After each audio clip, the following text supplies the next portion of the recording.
We breaking bread, yeah. We breaking bread, yeah. We breaking bread, yeah. One conversation at a time. We breaking bread, yeah. We breaking bread, yeah. We breaking bread, yeah. One conversation at a time. The Breaking Bread Village. One conversation at a time. The Breaking Bread Village. One conversation at a time.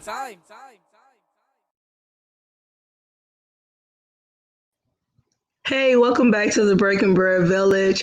I am really excited to have this conversation tonight. This is our part 4 to, first we start off with defund the police. If you agree, disagree. Now we've kind of morphed into Black Lives versus Blue Lives. And again, I just want to reiterate, because I know some people ask the question, why do we say versus Black Lives versus Blue Lives? I say it simply because that's a narrative that's been given to us, like it's this, us versus them versus us. So I want to talk about it. I want to talk about why people feel like that. I want to talk about, do you believe that those two are equal to each other? I want to talk about all of that. So just really quick, we do have two new guests on the show tonight that weren't originally planned, but I'm so grateful that they had time or made time to come on tonight. One of our returning guests, James, that was supposed to be on tonight, had a death in the family. So we're sending him prayer and, light and love to his family tonight, while they're healing. So, and that happened today. So he wasn't able to come on. And then someone else that I had to come on that was going to take his place got called into work. So things happen, life happens. It's okay. I know we're going to have a great time tonight. So that's enough of me talking. I want to go ahead and bring on our guests so that we can meet everybody. Hey, Rick. Hey, how's it going? It's going good. Hey, Ken. Hello. All right, we'll bring on LaJuan. Hey, LaJuan. Hello. Hey, Derek, how are you? I'm doing very well, thank you. Awesome. Well, I want everybody to kind of introduce themselves very quickly. Like I said, we had two people that come on tonight so graciously, gave up their time. So I truly appreciate that. So I'm going to have Derek go ahead, and if everybody else can mute themselves real quick for me, I'm going to have Derek introduce himself, and then we'll have Ken, LaJuan, and Rick. So we'll do it that way so everybody can go in order. So go ahead, Derek. Thank you. I really appreciate being here and having this platform and speaking, my truth and, from my experience. My name is Derek Slack. I live in Indianapolis, Indiana, even though I've lived in other places, lived in New York, started teaching there, and been an educator for 22 years. I've written 9 books. My latest book is a children's book about diversity, inclusion, the power of words, and it's entitled Orange, available on my website, dslack.com. And there it is. There it is. And, I'm happy to be here, traveled the world. So I want to bring to this table a lot of different perspectives that I have encountered all in my years of travel. I traveled to 30 countries and, been a Black man for 44 years. So. Awesome. Thank you so much for taking the time to come on here. Ken? Hi, my name is Ken Cadre. I live in Indianapolis, Indiana also. I'm very happy to be here. Glad to get in. I'm always glad to be invited into conversations like this, so it's a great opportunity for me also. The biggest, most significant part of my background, I guess, is that I've been in the military for 25 years in the Indiana National Guard, 15 of that being active, and currently I work in human resources for the Guard. Awesome. Thank you so much, Ken. I appreciate you for being on here this evening as well. LaJuan? Hello, my name is LaJuan Grigsby. I'm a 49-year-old from Flint, Michigan. I do want to say condolences to my brother James and his family. And yeah. Thank you so much. I appreciate that. Yes, condolences for sure. Wow, it's just been a tough year for everybody, for sure. Rick, please. Hey, everybody. Rick Hetherington. I'm a retired Flint police officer. I was a Flint police officer for 23 years, retired as a sergeant, worked about 12 years undercover, went to law school while I was working, and now I'm a defense attorney in Flint, Michigan, and I've been doing that now for 8 years. So I have a kind of a unique perspective, I guess. Yeah. Oh, Rick, and I didn't know you worked on the cover. You keep letting out each show. You keep letting out a little bit more and more. We got to talk about that. No, well, I didn't get these earrings on accident. Yeah. Okay. So again, welcome everyone, and we did have Chief Charlotte that's supposed to come on. She is trying right now. She's having a little bit of technical difficulty, so hopefully she is able to come on because I really would love to hear from her as well. So let's just kind of get to it. Let's talk about it. Our last show, and like I said, we started off talking about defunding the police, and then we kind of have morphed into the Blue Lives versus Black Lives Matter because it was really interesting to me. And I shared this before that, it started to become a thing where when someone said Black Lives Matter, someone would respond with Blue Lives Matter. And that was so interesting to me because I saw them as two different things for myself. And then I wondered, okay, where is this coming from? Where is this narrative coming from? So I wanted to talk about it. So I appreciate everybody for this opportunity. So let's just get right to that. The Blue Lives, Black Lives. Do we think they are the same? Do we think they're different? What are your thoughts? And since I know Rick has kind of been on here before, of course, and LaJuan, I'm going to have Derek start off, if you don't mind. Just if you think they're the same or do you think they're different and why? Well, thank you for putting me on the spot first. Oh, sorry. No, that's fine. I'll just dive right in there. Well, I completely understand how someone can see them as the same and how someone can see them as different. However, fundamentally, when we talk about blue lives, we're talking about law enforcement officers doing a job, human beings doing the job, wearing a blue, quote unquote, blue uniform, and saying that their lives should be protected because they're just doing the job and they shouldn't be antagonized. They shouldn't be killed because no human deserves to lose their life, especially in the commission of just doing their job. Mm-hmm. At the same time, when we talk about Black lives, where it deviates a little bit is a blue life, and this is not an original thought from me, but a blue life, a blue uniform can be taken off and you can navigate this society as a free, almost invisible human being. Whereas a Black life cannot navigate the world invisible. We stand out, when we're in school. When I went to Indiana University back in 1994, I was in classes of 200-300 people, the only African-American in there. And of course, when they're turning to talk about, African-American issues, everyone turns and looked at me for me to represent the entire community of, Africans and African-Americans in the entire diaspora.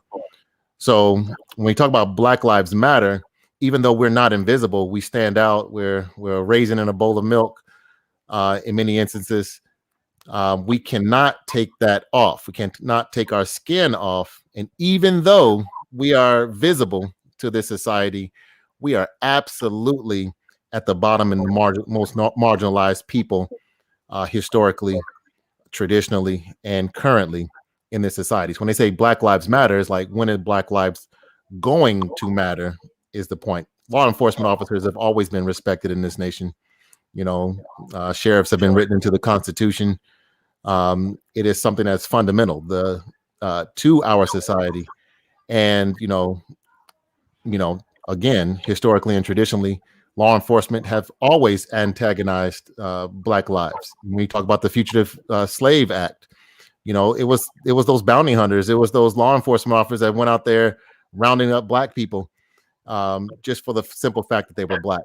And that consciousness and that mentality and that narrative that we are lesser than, it's just pervasive even today. So when we talk about Black Lives Matter and Blue Lives Matter on a human level, they're the exact same. But on a fundamental societal level, they are vastly different. Okay. Thank you. Rick, did you want to speak to that? Or did you want to speak to that? I can address it briefly. Sure. I don't necessarily disagree with the comments about Black lives being marginalized historically, because I mean that's no secret, and everybody knows it. And I don't know if I agree that it's anywhere near the level now that it was at that point, in history. Um, as a police officer for 23 years, I don't know that I was ever in a position where I necessarily looked at Black lives differently while I was working than I did white lives. And what I mean by that is, you hear all this talk about profiling and all that stuff, and I will tell you that all police officers profile. I mean, it happens. But it's not just profiling Blacks, it's profiling whites too. I mean, when I was working and I was in the middle of the hood and a raggedy car pulled up with a white guy in it for the payphone, so that tells you it was a while ago. I mean, I profiled him. I knew what he was there for, and I was usually right. And conversely, if you're in a nice white neighborhood and you see a raggedy car with a bunch of Black guys in it, I profiled them. And sometimes I was right, sometimes I was wrong. But I mean, that's part of just paying attention to your surroundings and paying attention to what belongs and what doesn't belong. I don't know that it necessarily makes it any racist one way or the other, or necessarily means I'm marginalizing Blacks in general. But in Flint, I didn't see the racism as strong as I've seen in other places. And I spoke on that last time we were here, that Flint, I think, is a unique community, and I think that the people in Flint are a lot more tolerant, and I think that's part of it. And I've gotten along with everybody. And I mentioned before, there used to be a place on the east side called Angelo's, Coney Island, and you could go in there and you might have Joe the Bum in one booth and a state senator in another booth. I mean, it was a legitimate melting pot. So I think it is unique. I don't disagree that there's problems still, but I don't think they're anywhere near the way they've been historically. At least that's my perspective. And of course, sure, I'm a white guy. Yeah, no, I appreciate you for saying that.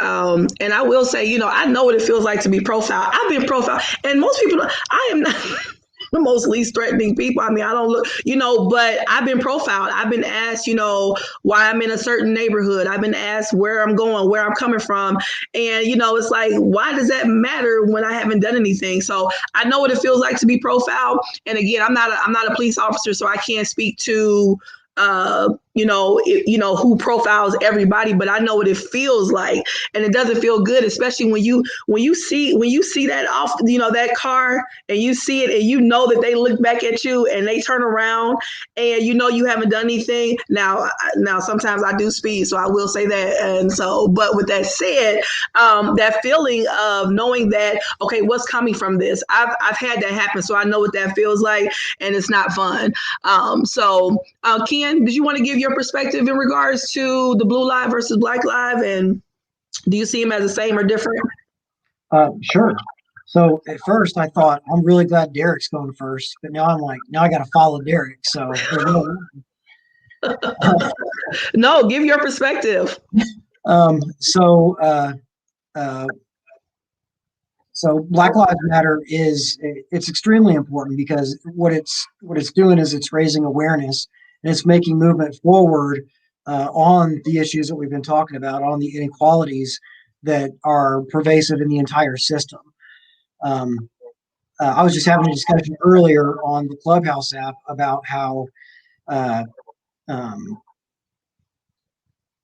it's so entrenched in all the systems that a lot of people don't even realize how bad it is. And so over the past, I'd say, I don't know, maybe 4 years, we've had a lot of polarization, where you can see where there's a lot of people who were overtly racist before, and they've shifted even further in that direction. And then some of the covert or even subconscious racism, they've kind of split down the middle also. There's not a whole lot of people who can be intellectually honest and say they don't see racism or where racism is in our systems. And so they're either acknowledging it and saying, I don't have a problem with it, or they're acknowledging it and saying it's a problem at some level or another. And so I think it's done a great job of creating awareness for people who either refused to see it or just plain didn't see it because of the I think it was someone in this group already talking about how the white privilege really masks that because it normalizes a lot of things that shouldn't be normalized. And on the Blue Lives Matter, I think it's a different topic altogether. And I think it initiated as a response to Black Lives Matter, along with All Lives Matter. There were a couple of different things that were said in response that were to I can't even say it, delegitimize when anyone would say Black Lives Matter. But I think there is an extra component to Blue Lives Matter where it is our officers of the law that are there to protect us, and they don't look. I don't think that they're looking for anything to say that Black lives don't matter, but it's the violence that we see in our jobs. We want to be protected as well, and I think they're two drastically different issues because Black Lives Matter is addressing systemic issues within our government, and Blue Lives Matter is addressing violence in the communities that's carried off and makes their job more dangerous. And I was thinking about the topic before we started this evening, and I think that Black Lives Matter and Blue Lives Matter have the same goal, which is to eliminate violence and to keep the population they represent safer. Okay. No, I appreciate that. I appreciate that perspective. And that really leads me to this question. And Luana, I want to give you a chance to speak too, but it leads me to this question. When people say, like what you just said, Ken, in regards to, there's violence on both sides, right? So both sides are trying to take away a lot of that violence. Is it an even playing field? I was having this conversation with somebody the other day, and the question I asked was, is it an even playing field? Because naturally, police officers have, certain, and people on the other side have guns too. But my point is that do you think that because of the level of authority, quote unquote, is it an equal playing ground? Are they equal in that regard? Does that make sense? Does that question make sense? The question makes sense. First off, I would say that when I'm talking about the violence, I'm not just talking about black and blue. There's all kinds of other people mixing into that violence. Sure. And so when I think when they talk about Blue Lives Matter, it's violence from everybody, not just from black people. And then and so it's more of a pro-blue or a pro-black, and to make those safer environments. As far as equal playing field, no, I don't think it's an equal playing field because there is the power and authority that comes along with a badge and a uniform. I've never worn a badge, but I wear a uniform every day. So I understand having eyes on me and being more aware of who's looking at me because I'm wearing that uniform. But I also recognize that I can take that uniform off and sink back into the population. But yeah, as far as the authority goes, just being a citizen, no matter what color, has no authority to commit any violent act.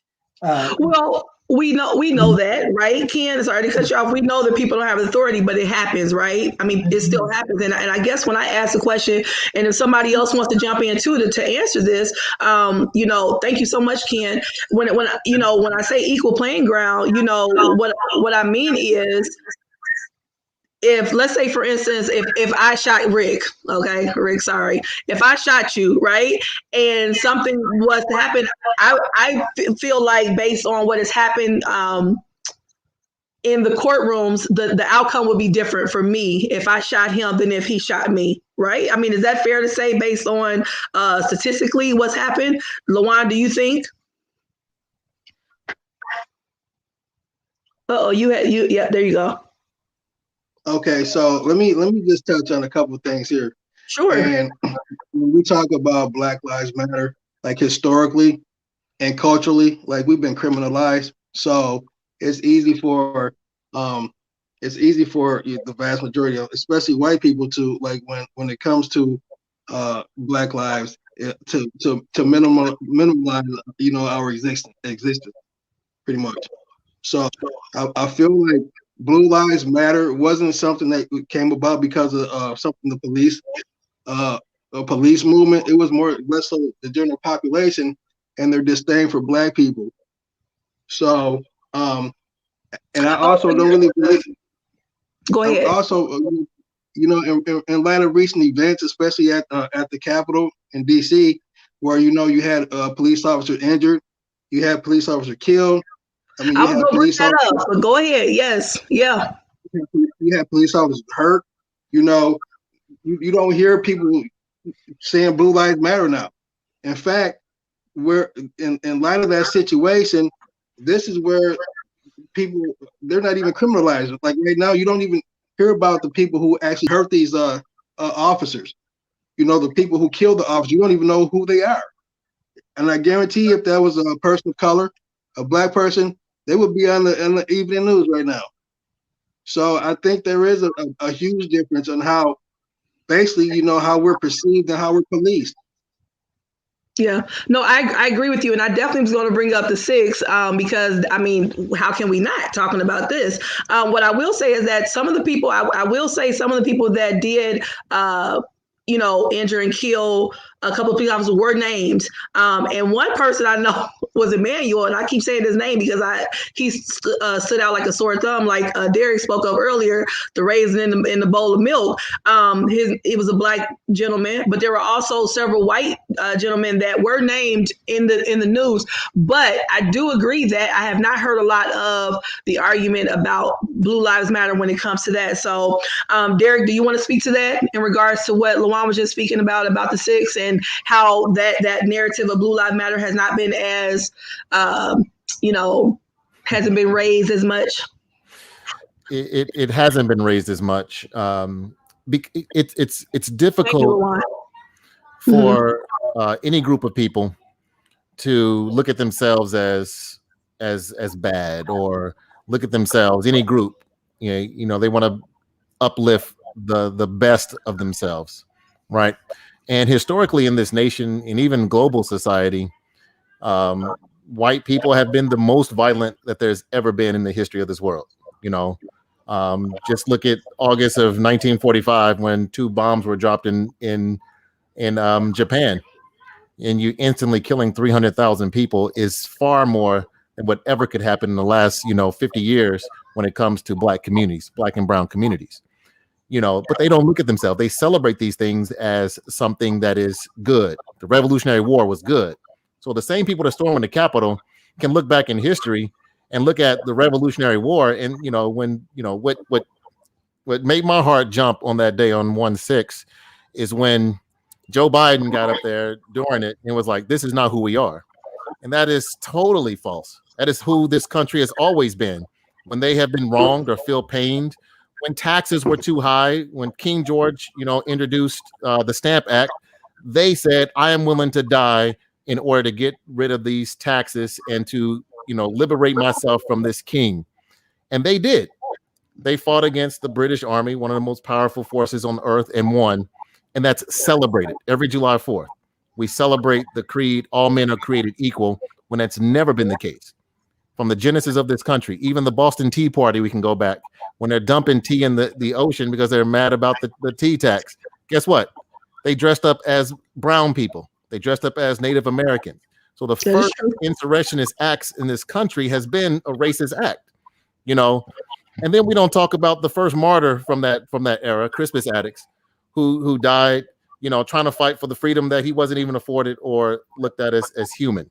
And we fast forward and we say, how can we go through this entire history and understand where has it changed? Where has it gotten better? When has it, intentionally been changed? But it's always been sort of the occupying force or the dominant force. They create the narrative. And so cops are something good. We had Officer Friendly when I was a kid come into there and say, we're friendly. But at the same time, when they talk about, when Ken, you talked about the violence that cops feel and they want to be protected, they've earned that perception of being violent towards marginalized communities. It's an earned thing. And the thing, when we talk about Black Lives Matter, we're criminalized just for being black for no other reason. There's no earning of that. Tamir Rice didn't earn to be shot when when the cops rolled up on him in less than 12 seconds. He was killed by a police officer because he saw whatever he saw. I don't want to presume to get into his intent or his consciousness, but historically it has been that people that look like him do not get the benefit of the doubt. When we see countless instances where other people get the benefit of the doubt, and we can go to January 6, 2021. Those people got the benefit of the doubt. They, so much so that there was not an occupying force in the Capitol beforehand, even though for months they were saying this is going to happen on 1/6. They did say it. They did say it. So it's nothing new.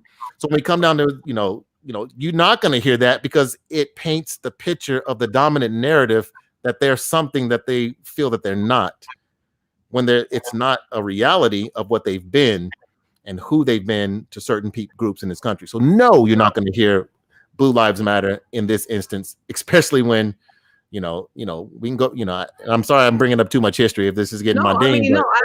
When we go to the Constitution, the First Amendment, the Second Amendment, the right to bear arms, it doesn't really say the right to bear arms. It says the right to bear arms, but it also says a well-organized militia. And the purpose of that was to fight against the government. Right. So it's always been this contention between the people and sort of the governmental forces that come and oppress them. So they were doing exactly what is the blueprint of the genesis of this country. But when people of color do it, it's like, oh my God, you can't do that. That's not who we are in this country. You don't have the right to stand up for your rights because that's not allowed. So of course there's going to be this tug war between Black Lives Matter, Blue Lives Matter. Right. No, thank you for that perspective. It's a lot to unpack from the 6th. It's a lot to unpack from the visuals that we saw. Rick, I want to give you opportunity, and I hate that you're the only police officer. Well, Ken, you're kind of a police officer too, sort of in a way. You military-ish. Is that all the same? No, I don't know.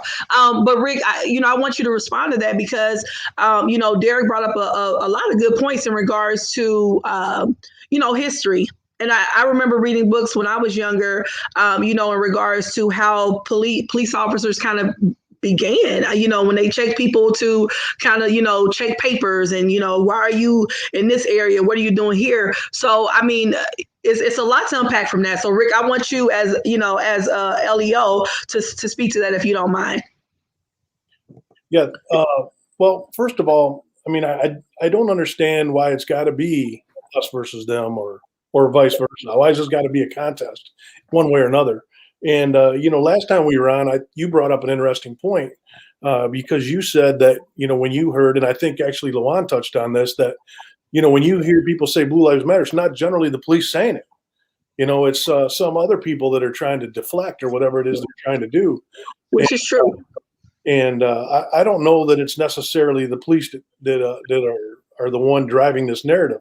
And the other interesting thing I wanted to point out was, Lawan was talking about what we saw in the news after the 6th. That's a big deal. I mean, we talk about the media every time I'm on here, I think, because, who's helping drive this divide? And I do believe it's the media. I mean, the media is telling you whatever they want to tell you. And I think that narrative is not helping bridge the gap. It's helping drive a wedge deeper in some instances. And that's unfortunate because I think the rank and file, and I don't mean that by police officers, I just mean the rank and file people, black, white, Mexican, whoever. I don't think they are as at odds as people want you to believe. And, I don't have any problem. And, I walk around in the community with people of all different races and I don't think any less of anybody, and I don't judge them just because they're a black guy or a Mexican guy. I don't care, until you show me that you're an ass, you're fine with me. I don't have a problem with it. So I think that's part of the problem that we're having in this country right now is the the media is driving the wedge, and that was very evident, I think, based on stuff that Lawan was saying, because that is what we saw. And we hear a whole different narrative depending on what the scenario is. And I think that's causing part of the problem. Go ahead, Derek. Can I just jump in here? I know I'm sorry if I'm talking too much. No, we're all talking here. I want to respond to that. You know, when we say the media, we tend to think of the news, but the media is also images. It's also television, it's movies, it's textbooks that reinforce the notions of white supremacy. So of course, Rick, me and you probably wouldn't have a problem. We'd probably be great friends if I lived in because we're fighting for the same thing, positivity in our community and inclusion. I love that. And that we're not fighting you. We're not fighting Ken. We're not fighting police officers. We're fighting a white supremacist society, a white supremacist policies that, you know, as Aaron pointed very correctly, if you accidentally trip over a police officer and spill coffee on him, you will be thrown in jail. Or even a police dog. I mean, I'm sorry, I just want to say that even a police dog, and I'm not trying to, you know, but I'm just saying, I've seen where I don't remember where it was, but you know, the police dog got treated, I mean, with a high, and I get it that they, you know, are looked at as police officers as well. So I'm not trying to take away from that. I'm just saying I've seen where I don't know when that was, a couple years ago, where someone shot the police dog. Do you all remember that? Yeah, I remember that. Yeah, and the police dog, and you know, so my point is that I agree that I just think that sometimes the playing field is different, and I think we can say that. I think that's something that is true, that the playing field is definitely different. So go ahead, Derek, with your thought, and then if you want to jump in. There are laws that protect police officers more stringently than there are to protect Black and brown bodies. You know, and you know, again, this is not original thought to me, but when we look at you know, Louisville, and we see the officer being charged with bullets that he didn't hit a human body. The only charge for Breonna Taylor was the bullets that he indiscriminately shot into a window from outside. They didn't hit anybody, didn't kill anybody, but that's what he gets charged with. And the young man defending his home, defending himself is demonized. And somebody can be shot, you know, law enforcement, they have a tough job. Yes. But they're the trained individuals. The citizens are not. They're the ones that are supposed to be above the fray, above the situation, to use decorum, discretion, to minimize a situation from escalating, not the other way around. And we're depending, you know, we look at black body, you know, a little boy gets pulled over, a 17-year-old kid, by intimidating police officer. He's supposed to be calm. Don't resist. Don't move. What are you doing? Why are you nervous? Why are you this? All these things shouting at him, reminding him of that occupying force, you know, as if we're the Taliban or something, and we're American citizens. We're not given the benefit of the doubt. We're given, you know, it's better that, you know, at least I made it home. You know, I made a mistake, but at least I made it home. My life matters more than this human body that I'm trained and sworn to protect. And, you know, Derek, I do agree with you on a lot of what you just spoke about. And I will say that, Rick, I mean, I think that you are a nice guy, right? So I don't think that this is like a personal thing, picking out certain police officers, but there definitely is a unspoken thing that we need to start talking about, because there's stuff going on. And there are differences. When I looked at everything that happened on the 6th, I'm going to be honest with you, I was shocked and I wasn't shocked. I was surprised and I was not surprised, because, and Rick, you can tell me if you agree with this or not, but the way the decency, the way they were treated so decent. I mean, you know, people were climbing walls. I mean, and I'm laughing only because I remember I said, these people are up on the wall. They are climbing walls. They stormed through, they hit, I mean, people, they they pushed through barricades. I mean, it was so much going on. It looked like a movie. I mean, it looked like something moving. I said, oh no, this is happening in real life. And they were treated with such decency. They were ushered through, they were helped down steps. And I was just shocked because, of course, Rick, we talked about before about this past summer and everything that was going on in this summer, and, you know, and how Black Lives Matter and Antifa or whoever else, I mean, we saw how they were treated. And yes, I do agree that the media and all that it entails definitely plays a big role on, you know, us kind of going back and forth with each other. But they do also capture, like, sometimes what, I mean, we see it happening. And I just remember law enforcement not being as gracious If I can put it that way. Go ahead, Rick. Well, on the surface, it actually almost looked like at some points the police were helping them get into They the. did. They did. I They don't know what was literally. going on there, but that was that was crazy. But I want to touch briefly on the police being trained. And, one of the issues I brought up before when we had this conversation was police training, because the thing that I think is interesting is that there is no federal system for training. Every state does their own training. They have their own standards. There's no set standard for police officers in the United States of America. Michigan has a decent training.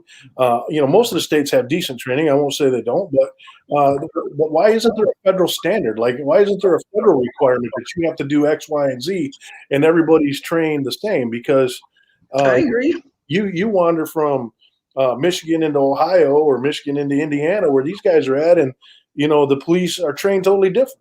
And so what may be permitted in one state isn't permitted in another, and I don't understand why it has to be that way either. So, maybe there needs to be, when we started talking about defund the police, and I'll kind of back into that a little bit, that, instead of defunding the police, maybe what we need to do is change the way that we fund the police and make sure that they're getting the training that they need, and that we get the proper certification for these officers, so that we have a standard, that's nationwide, instead of, a little bit willy-nilly wherever they go.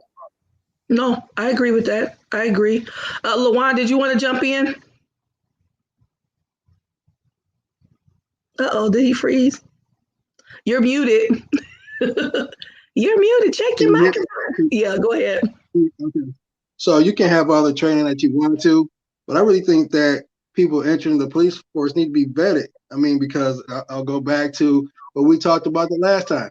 Like, you can become a police and you can serve a community like mine, but if you come from a background where you look unfavorably among my people, then when you come police my people, we're gonna have a problem, and you're not gonna be fair and just.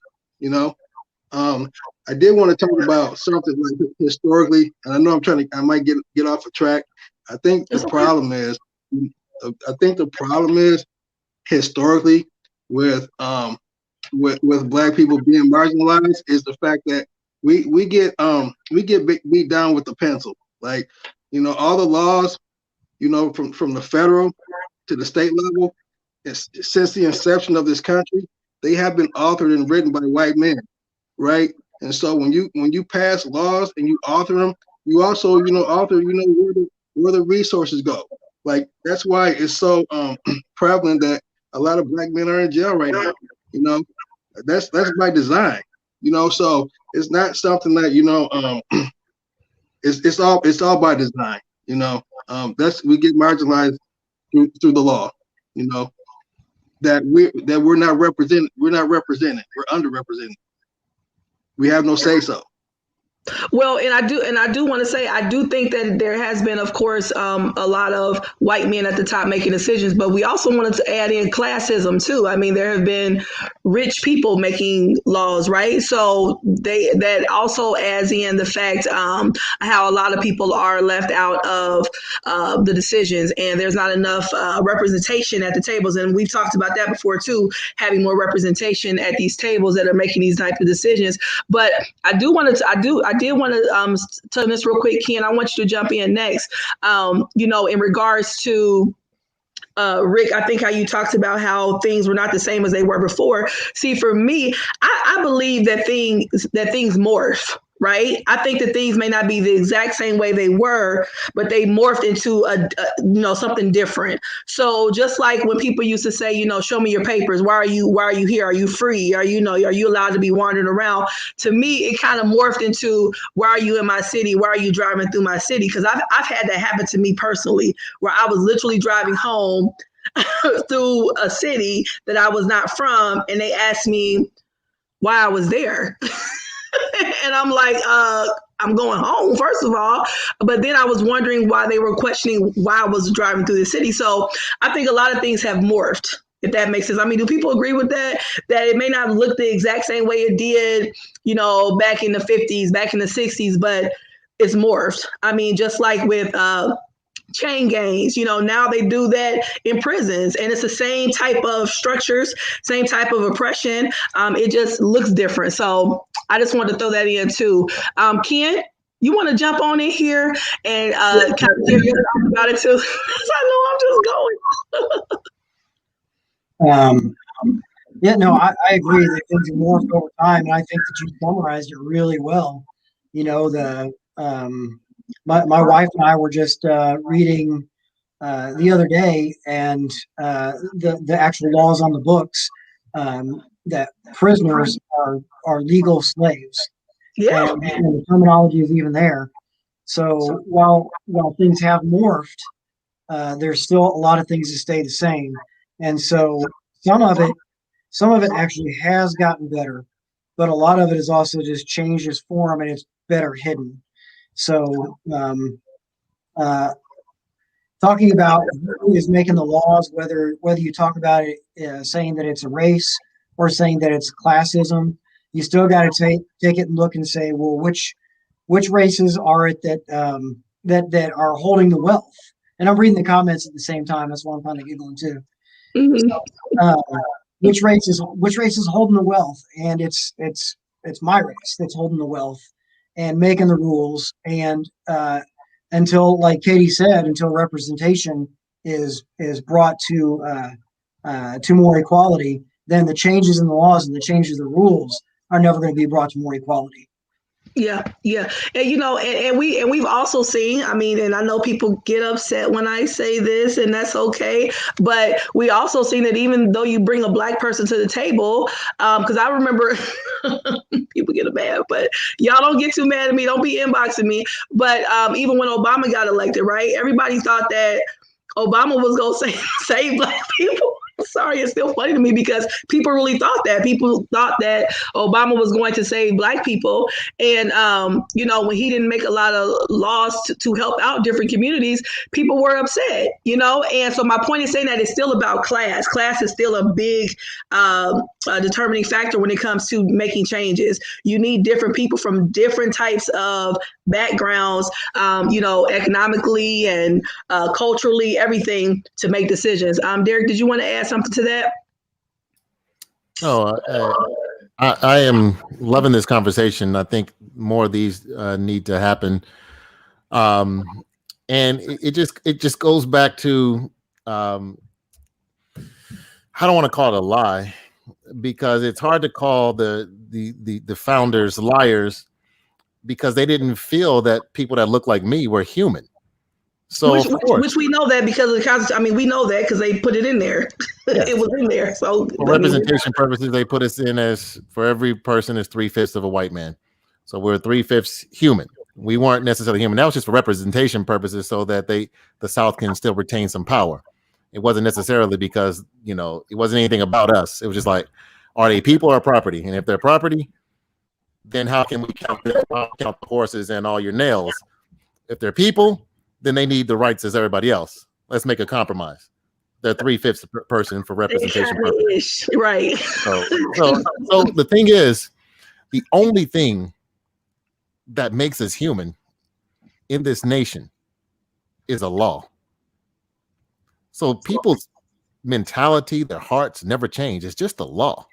You stroke a pen and say, okay, Emancipation Proclamation, now they're the law.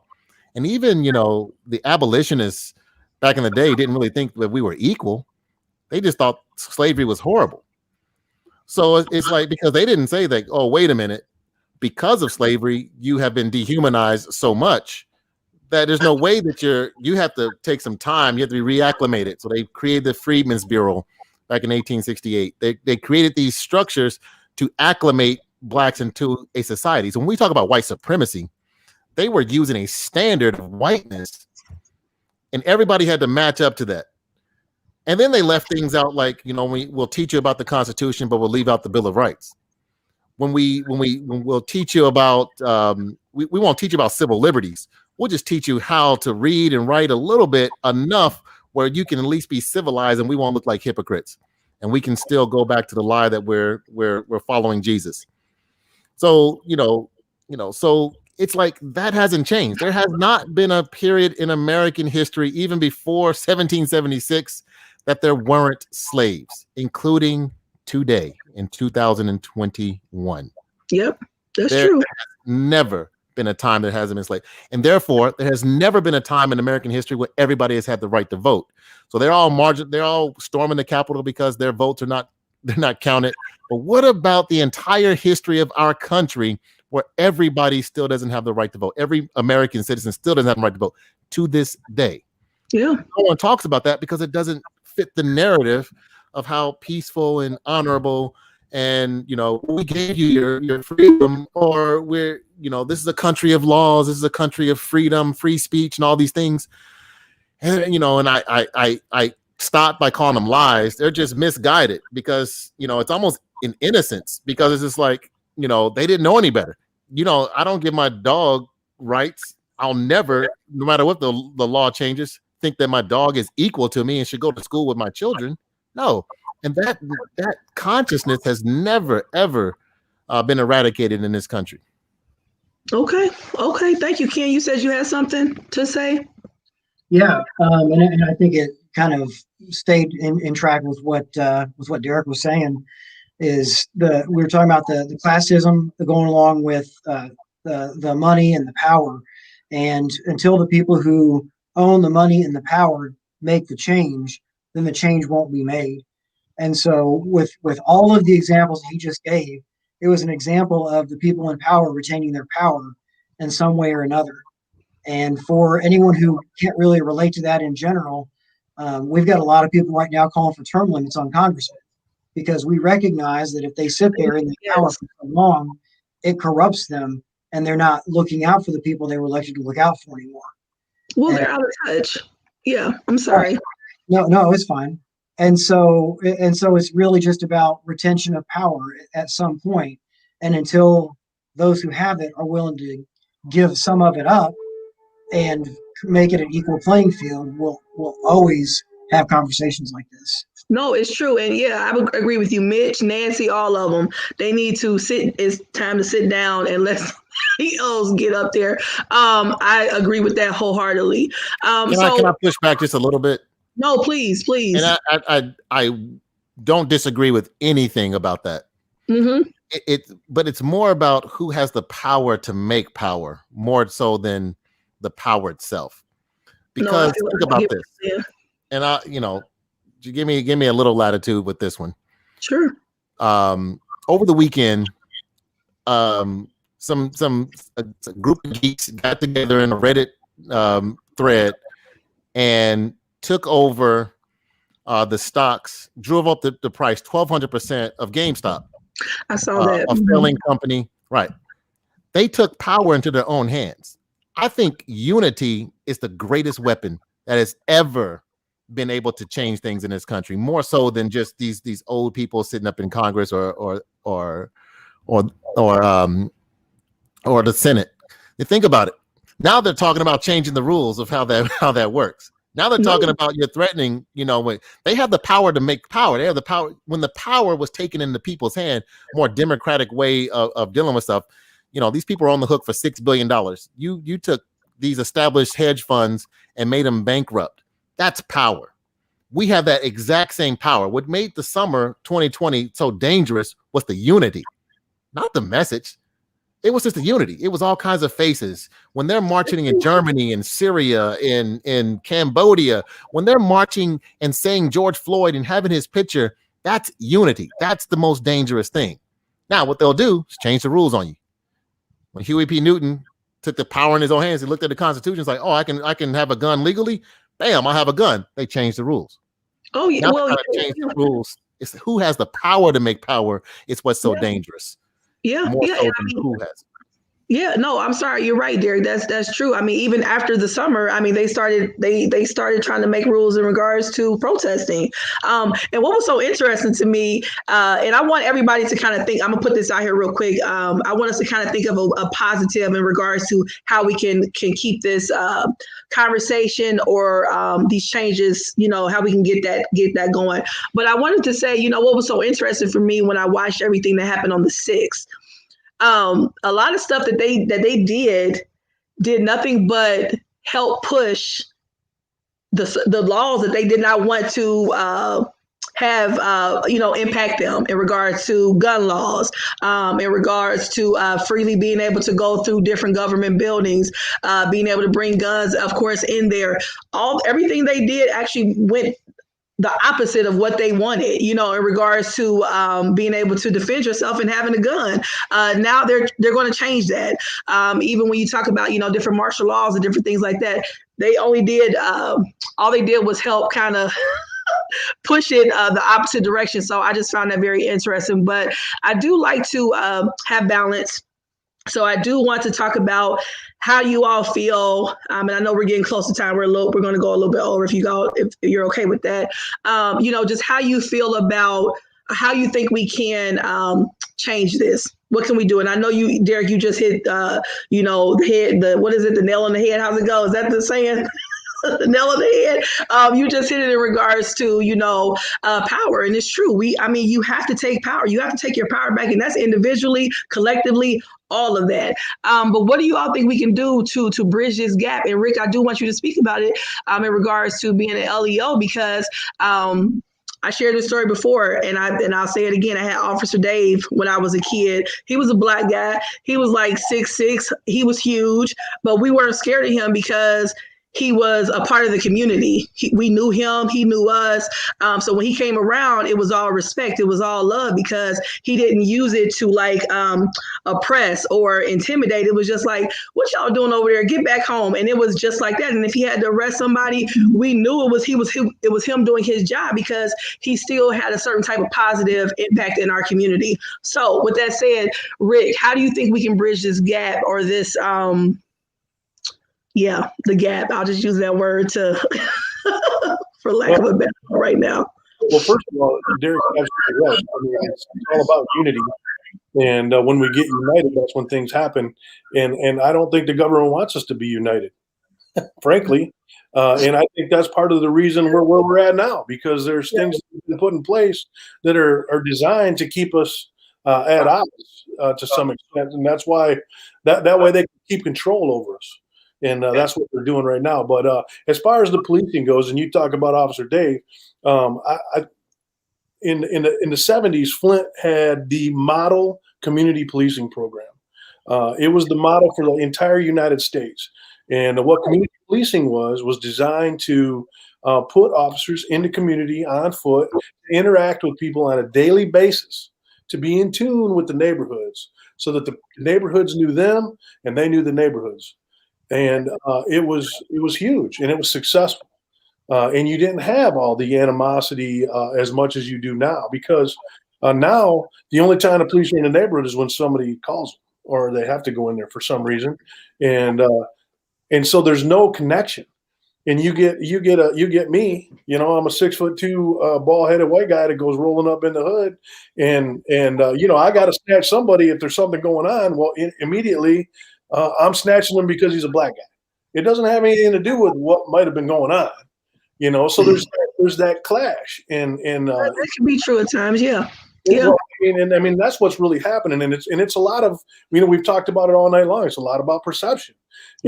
When I get out of the car and I got an issue to deal with, I don't have a lot of a tolerance for bullshit. Excuse my language, but I got something I got to handle, and if I identify a problem, that problem's getting in the back of my car, and they may not want to, and that's when everything goes sideways.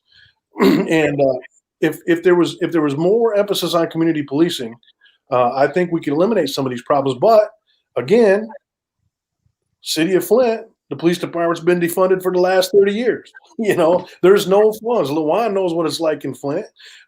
There's no police anymore. I mean, when I hired on, there was 350 police officers. And when I retired, there was 110. And I think there's like 90 now or something. It's crazy. And it's still one of the highest crime rate communities in the country. So, you know, they just don't have the resources to do the things that they used to be able to do. And I think that's creating part of the problem. Bianca, I'm telling you, we already said this summer we're going to connect. So Bianca, you included in that too, okay? She said we need to come. I'm sorry. Yes, no, I agree. I agree with you. You know, and we talked about that, I think, on the first show, Rick, that, you know, because I like balance. And I do believe that a lot of people that are LEOs need more mental health stuff going on. You know, they need different self-care days. They need more training. I mean, you all are human beings as well and can get burnt out. So that's also something. And I will say that, you know, I think for me, and then Ken, I want you to go next in regards to a positive, you know, but for me, even if it's one police officer that kills somebody or handles, because I've seen it, and I think that's the part that it's like this balance for me, because I've seen police officers go too far on a person that was literally standing there saying, why are you messing with me? And yeah, you get pissed off, right? It's like, I'm standing here minding my business. Why are you doing this to me? So I've seen it. So I guess for me, the part that I struggle with so much is that, yes, there are a lot of good cops, right? But I don't see them standing up and speaking up about it. And that's the part that, and I get it. I get the whole, you know, the blue line and the blue code or whatever it's called. You know, I get that.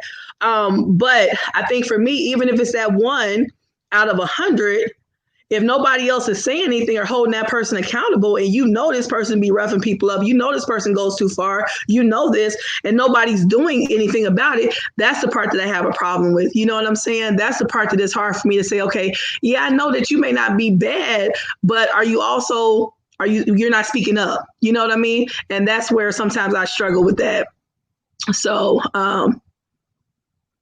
she asks, who does this polarized racial tension manifest in she's asking that for Ken. That's Bianca. No, I think she means, how does this polarized racial tension? She's not very good at your typing. I'm not sure which. So Bianca's one of my friends outside of all this also. She's why I'm here tonight. Yeah. And I'm sure I'll get some stuff for that later. But so I guess I'll address that first, and then, or actually I'll address the other piece first, the positive. So I would say on the positive aspect of, now she fixes it.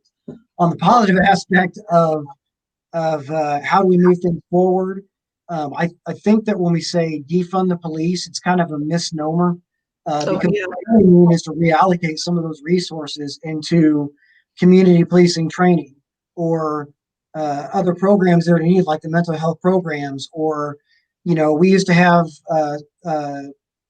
community centers where kids could go and they could be taught and stay out of trouble and learn things. And a lot of the sense of community has faded away because a lot of the resources have faded away. And I've spoken a lot to people individually recently about how do you do that? Where do you reallocate those resources from? And it's my opinion that you demilitarize the police force. You know, they don't need armored vehicles or long-range rifles or weapons that are typically used for something that I would carry if I were to deploy overseas. Now, I say they don't need them, but at this point, some of them do need them. But that's what the original inception for SWAT was that you had a team that could go and do those things. And the National Guard is the state militia, and that is the force that's supposed to be used if military force is needed to police the citizenry. And I think that if we had to go through the actions of activating the National Guard to show that kind of militant force, we would use it a lot more sparingly. And over time, we've taken SWAT and trained not every police department, because there's a lot of small ones out there, but we've trained a lot of the police officers to be a paramilitary organization so that we can use that force to exert political will on our own citizenry, when that's not the intent of the police force to start with. It's like Rick said, we should be doing community policing And like I'm pulling out on myself and saying that if we do need military force, that's what our state militia or our National Guard is for. And I think that transitions into Bianca's question about how does this polarized racial tension manifest in the military? The military kind of stands apart, at least the parts of it that I'm exposed to. The military is very proactive in equal opportunity, very proactive in bringing everybody together and having that sense of community.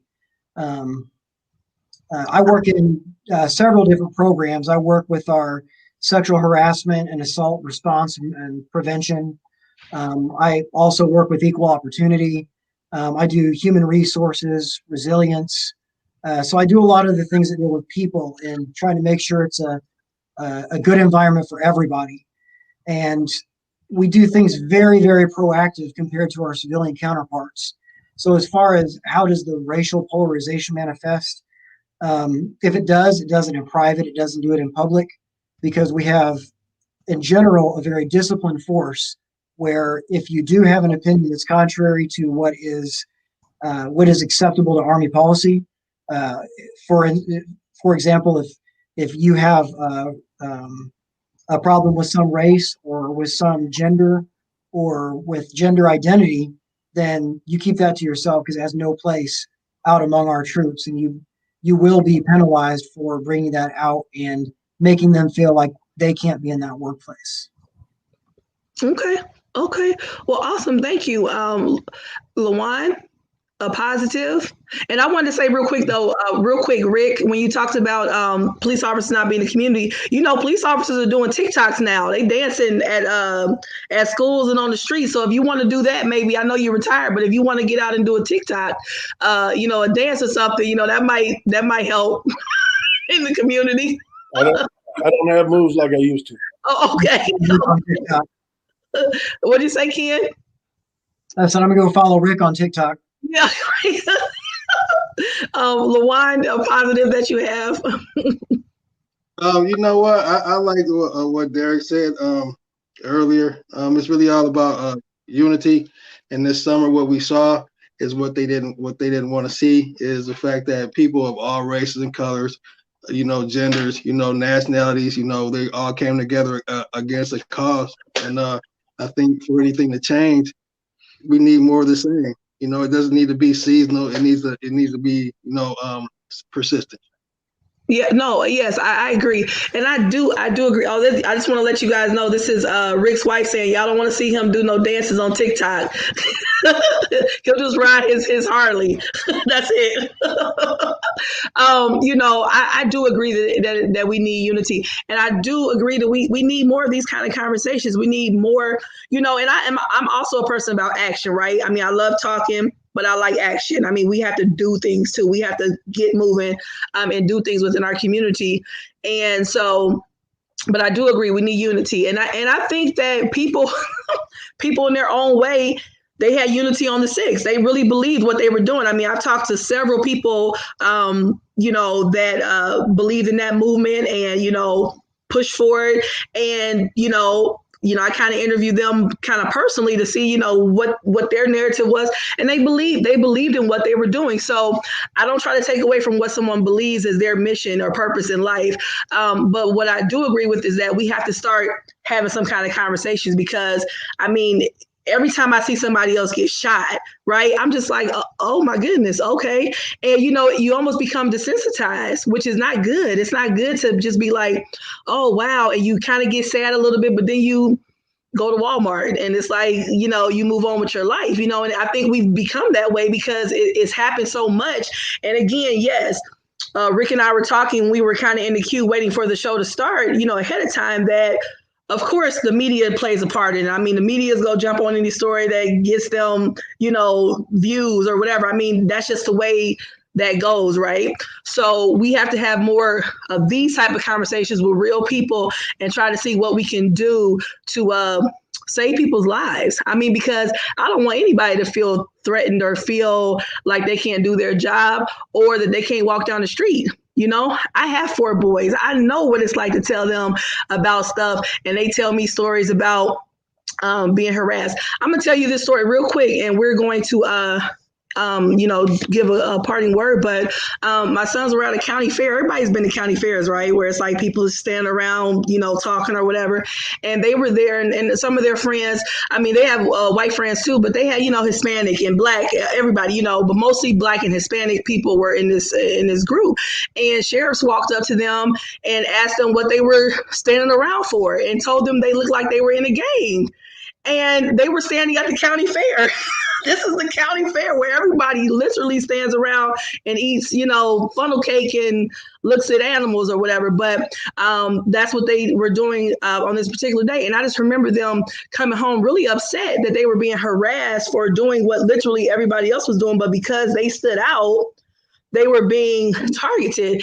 And that's where some of the frustration comes from. That's how it begins, where you as a child had this impression. And that's what I want to try to work on through with these conversations. So so again, I just want everybody. Aaron, can I just say something, just 2 seconds? Sure, yeah. And I want to qualify something. Sure. That when I talk about unity,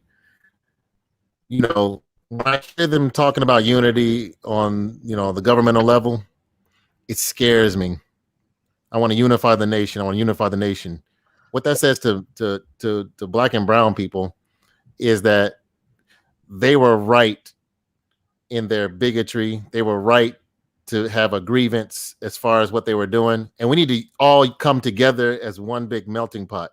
And I think that is dangerous. Oh, I agree. The unity I'm talking about is the opposing force to that ideology. We all need to unify against it. I don't care how racist someone has ever been to me in my life. They have never called me a nigga. Mm-hmm. Right? Because we have unified enough in this society to get that word even out of their lexicon, and they believe it.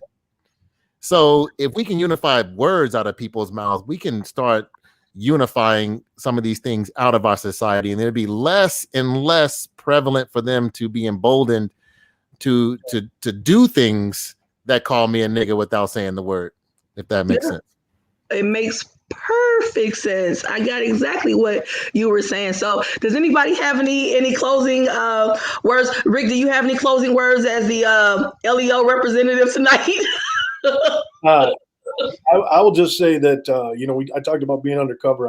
My partner was black, and there was 4 of us that hung out together, and it was a black guy, obviously my partner, me, a Mexican, and another guy that was half black, half white. And we called ourselves a Rainbow Coalition, and we had no problems. We got along great. And, I don't know why it can't be like that everywhere. So I like having these conversations. I appreciate you asking me back. I like the commentary from Derek and Lawan and Ken.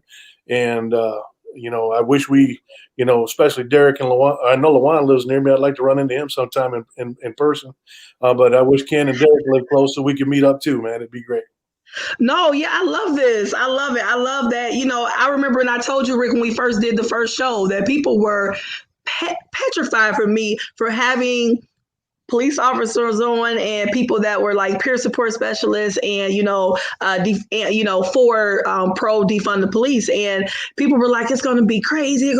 And we are mature enough and confident enough in our being, right? I don't have anything to prove. You don't have anything to prove, that we are able to have these kind of conversations and to be civil and respectful. And we don't always have to agree. I mean, we don't agree on everything 100%, but we all can agree on the fact that there needs to be some change. I think we can all agree on that. So, Ken, did you have any closing remarks? I'm just glad I got invited into this. I always like to be a part of valuable conversations. I love the chat window over here on the side. And I'm just glad I got a chance to meet all of you here online. And that'd be great if we could all meet up sometime. Michigan's not that far away. We share a border.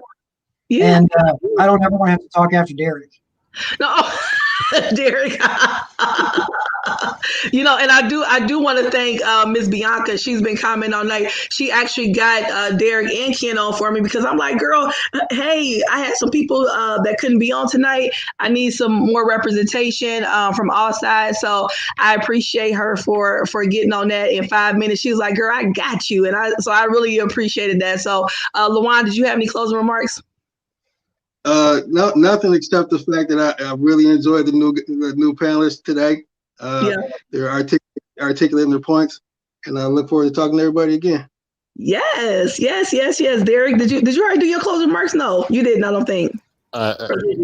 I've said enough, but yes, Rick, Lawan, Ken, let's all get together and have more of these authentic relationships. I think I'm a teacher. I teach high school.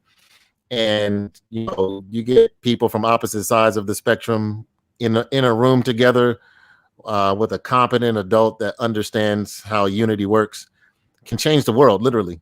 So I think touch is how we eradicate some of these things, and because it's not us that we have a problem with; it's the systems that create the division within us that we need to fight against. And I think we can do that together. So I really appreciate this conversation. Thank you, Aaron and Bianca.